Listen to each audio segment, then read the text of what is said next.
ही भारी दिसतेस का? रुक्मे आला. कुणी आहे का इथे? Please help, please.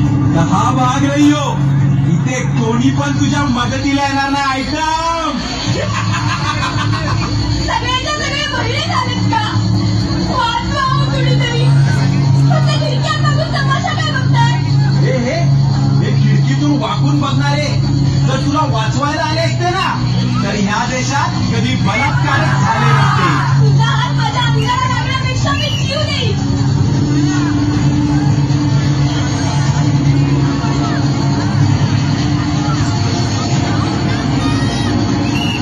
माझ्या आजूबाजूला कुणीच वर्ग नाहीये का? सगळे शंका जन्माला आले. आज जर माझ्या अवतीला धक्का लागला ना, तर तुमच्या आया बहिणी तुम्हाला कधीच माफ करू शकणार नाही. तुला काय वाटलं मी गेलो?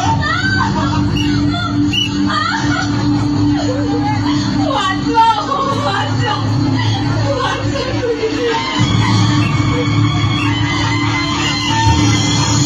जगदंब जगदंब. दिल्लीचे तख्त लागणाऱ्या महाराष्ट्रातून हा कसला आवाज? आज जर तुम्ही माझी अब्रू वाचवायला आले नसतात ना, तर माझं काही खरं नव्हतं. शरम वाटते, शरम वाटते.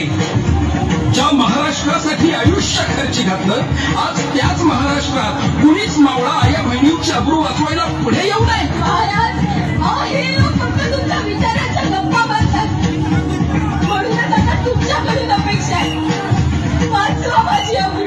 मी कुठे कुठे आणि कधीपर्यंत धावून येणार आहे?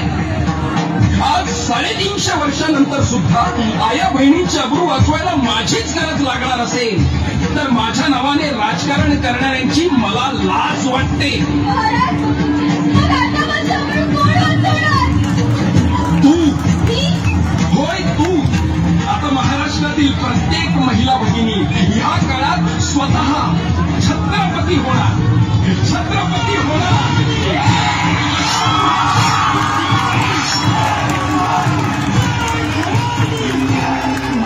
शिवाजी बलवान